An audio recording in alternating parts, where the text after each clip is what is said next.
Hey everybody, it's Ann Newgarden. I'm back to tell you a little bit more about my book, Adventures of a Soul, Psychics, Mediums, the Mystical, and Me. In my book, I was always doing little experiments because I had had a few really intriguing experiences in my 30s with a psychic and a medium who were both friends of mine. And while they were very, very convincing and astonishing, there was always a little part of my brain, the science-trained part, because I went to a very rigorous math and science high school, there was always this part that was questioning, is there really any way to prove that that was real? Is there any way to test this stuff out?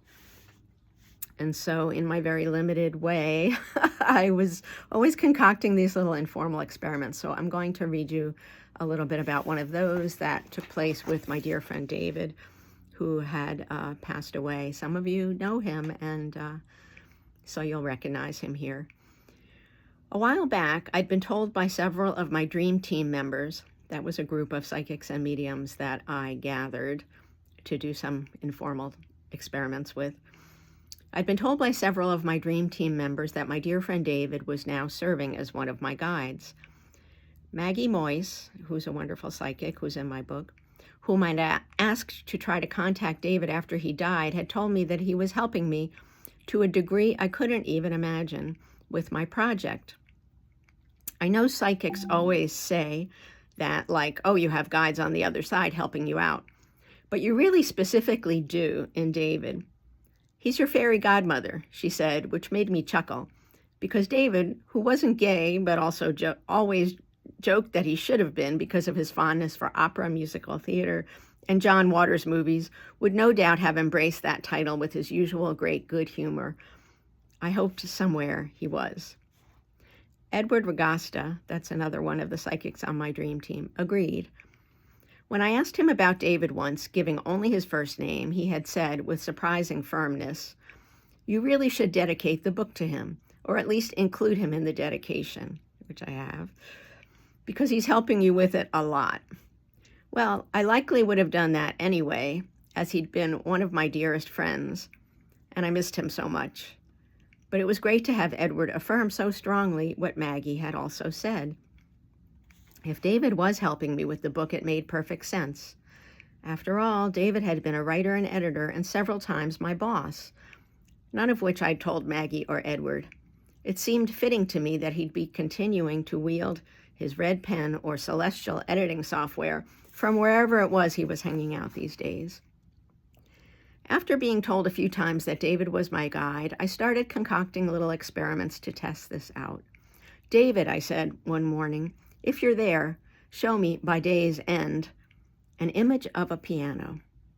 I'd chosen a piano because David, after David had died, I'd had that memorable experience involving the upright piano in his mother's living room, which Maggie Moyse had also picked up on. And that's another little story that's in the book. All day, the day of my test, I kept my eyes open, but no piano.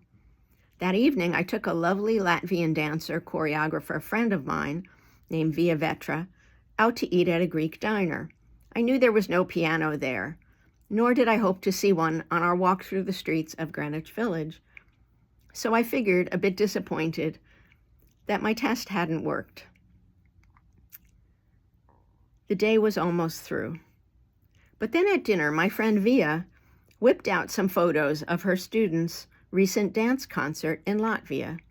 There it was, in photo after photo, a black upright piano. Huzzah! I nearly knocked over my glass of wine, craning across the table toward her to see it. Via didn't understand my excitement, of course, so I tried to explain it, as I knew she was very open to the spiritual world and had had some remarkable otherworldly experiences of her own. She was pleased to have played a part in some way in bringing me the affirmation I was seeking. How had she known to bring those photos, I wondered. Had David somehow arranged things so that they lay in her line of vision as she dressed for dinner?